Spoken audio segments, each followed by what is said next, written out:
Okay, good afternoon, namaste. Well, I've gotten kind of a long question here. So I'm just going to read this so that I can get all of it in as asked. So the question is, how does Kundalini flow after realization? Does it become less active? Is it felt in the whole body or merged with Shiva at the crown, or rests in the heart?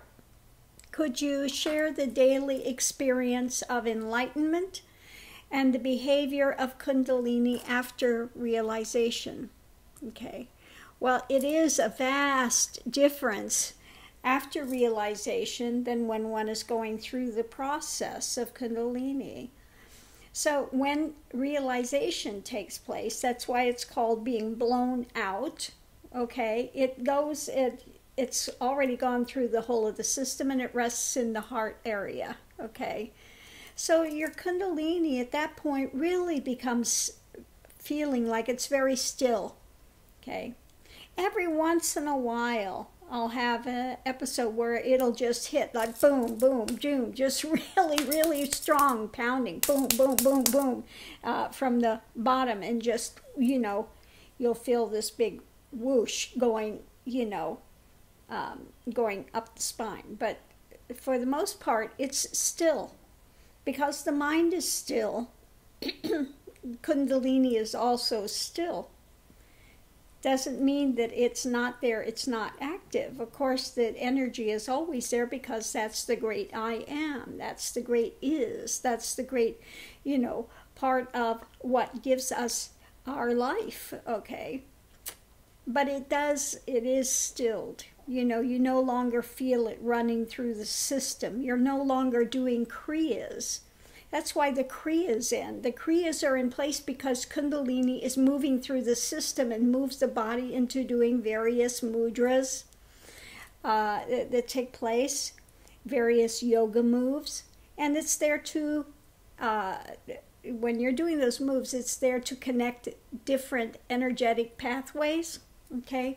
So when Kundalini starts to finally rest, it's resting because it's still mind.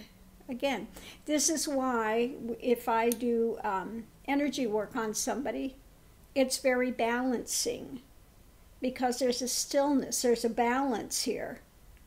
So anytime you work on someone, it brings them into more balance, okay, starts to release things for them and bringing them to a balance. So yes, it's very, very different after realization than it is in the midst of the journey. Now, right after, right after realization, again, it takes about maybe 4 or 5 years after that, at least in the case here. It took about 4 or 5 years to settle, everything to finally settle. And just before it finally totally settled, there was a great burst of Kundalini that came forward.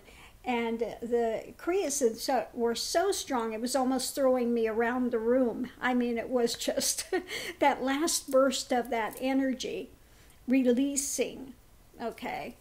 But again, once that's done, for the most part, it's very still, okay? You're in stillness. The mind is still. The Kundalini is still. And that's what remains. Like I said, every once in a while, though, maybe once every 2-3 months or something, you'll get a very strong burst of just boom, boom, boom, boom. You just feel it pounding at the bottom of the spine and going up. Yeah. That can be painful. Okay, because it just when it hits, it's like goes through your whole body. Okay, and yeah, but usually it's very just quiet, like the mind still remains in stillness. Okay, let's see what else. Okay, what is the daily experience of enlightenment? Okay, the daily experience of enlightenment is just you're in direct consciousness. Again, there's no mental spin. There's no, you're not inundated with thoughts like you are when you're in this feeling of ego identification, which gravitates to all these stories. The thought process doesn't mean you can't think, okay? Don't get me wrong. You're not sitting here like a, no. What needs to come just comes to the surface, but there's no hearing of thoughts. You're not aware of hearing of thoughts any longer. None of that takes place. You're just in this quietude, in a very balanced state, okay? In the beginning, when things fell away, there was still this consciousness of remaining in the heart, this very conscious state. And where's a very conscious state of remaining in the heart, and you're doing what's called the seeing without seeing, every movement of a leaf or a tree would feel as bliss, this rising bliss. Does it take place now? No, because I'm not consciously remaining in the heart. One is submerged there. If I wanted, if there was the desire to do that, it's easy to stay in the heart center, see from the heart. But now the activity is more just being in flow with what the rest of life has, and also working with people. It's easy to get in the bliss state. Okay, that's easy to get to, but really to work with others, I need to be very grounded. Grounded is better. Otherwise, if I'm in that very big bliss state, that bhava, and that's just rising, and it's just, it's wonderful. You feel high, you feel, you're like half connected with the universe. It's just, it's a great state to feel, okay? But it's not as grounded, okay? Again, easy to do. It just takes putting the consciousness in the heart center and just totally allowing it to be there, okay? And then your focus is so in that heart center consciousness that the eyes are registering a world, but you're not actively projecting into the world, holding these objects that you're seeing. They go across like a visual screen. It's very hard to try to explain this so people can understand what it's like, because it's beyond an intellectual thing. But I'll try, trying to explain it as well as possible, what takes place. But yeah, if I sit here,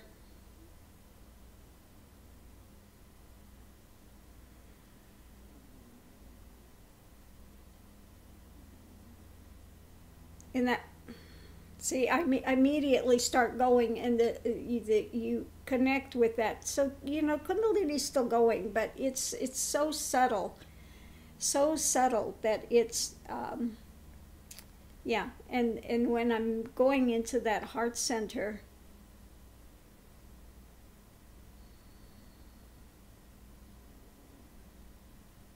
you can get lost in it, Okay, it's very easy to get lost in it at that point.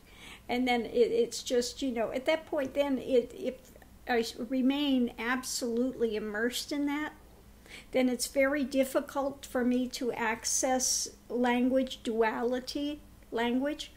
Then the language changes, because rather than say I, it's more like,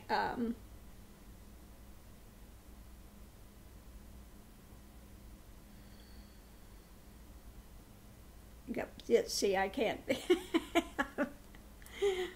Oh. You go into more of the language like this one.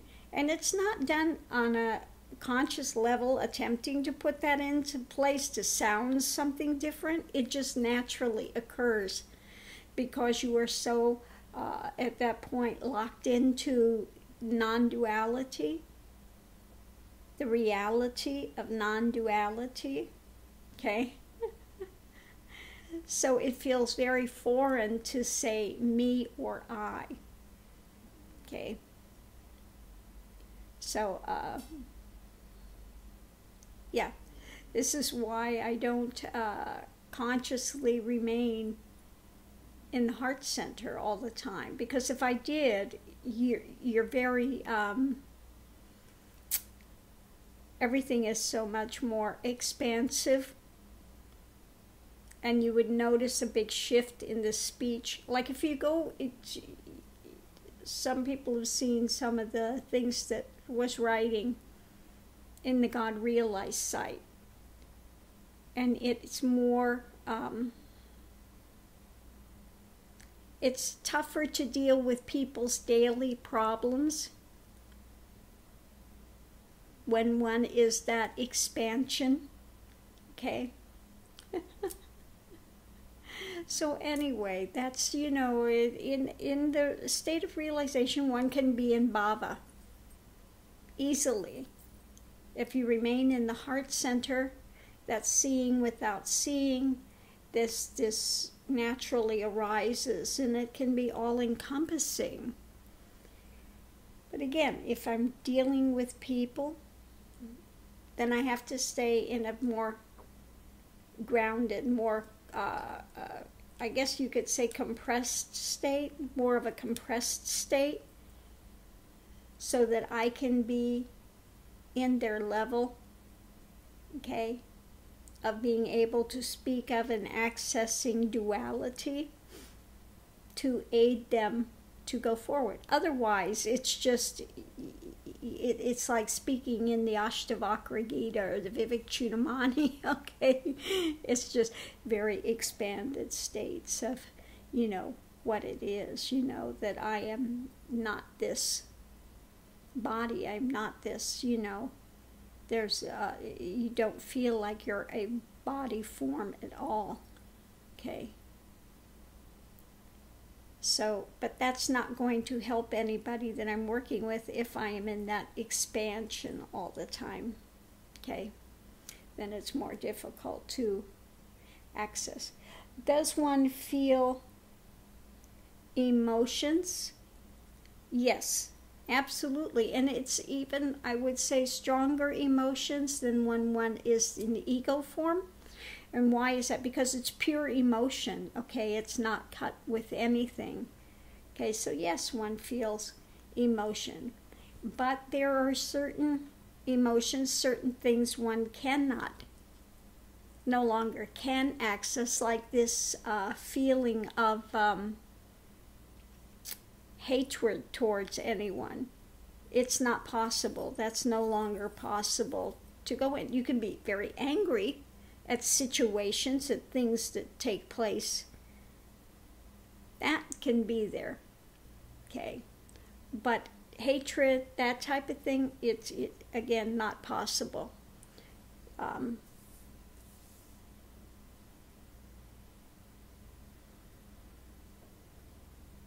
Yeah, and I can't think of anything else, you know,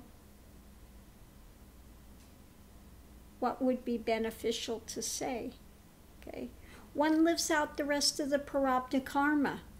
The body does what it does in the world, that's all. But one is that consciousness, not the form. So while the body plays out what it's going to do, the consciousness is something separate. And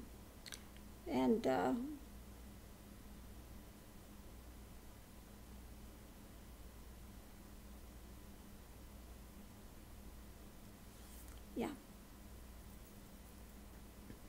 Okay. So hopefully that's answered and you haven't been more confused. Again, it's difficult to sit here and trying to analyze and trying to pull apart what's there.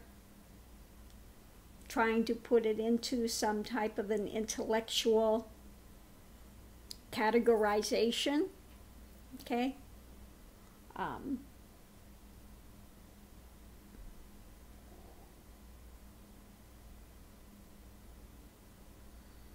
Now that I've, again, if I go to speak about these things, the more of the non-duality too, it pulls me back into wanting to pull back into more of that, even though it's always there. I more try to stay projected outward, because if I go inward, again, you can get lost in it, and I could just be,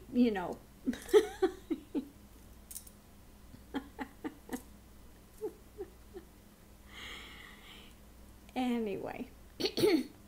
But this is why when there's a connection with a guru, such as myself, that's Kundalini, why there's a connection, it aids, there's a transmission that takes place. Okay, people are asking me sometimes about Kundalini activation and getting Shaktipat and this and that, and can I do it visually, can I do it by this, do that?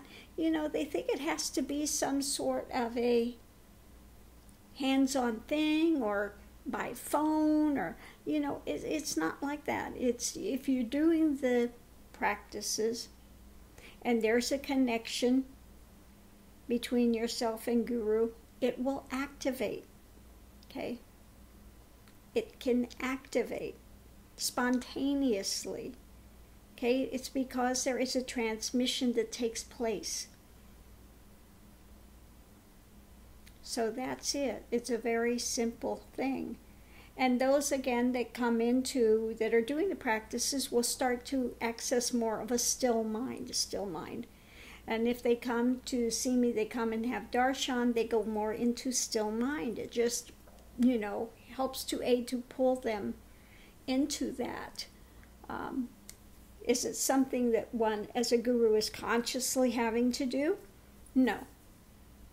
Okay, it's just by virtue of the fact that the consciousness that's here, when there is a connection, then the student is able to sometimes, I guess you could say, more tap into that, and they get shifts that take place spontaneously. Okay, it's the easiest way I can say that it happens. But yeah, so I'm going to leave this here. Hopefully it's answered your question. But thank you, and namaste. Have a great day.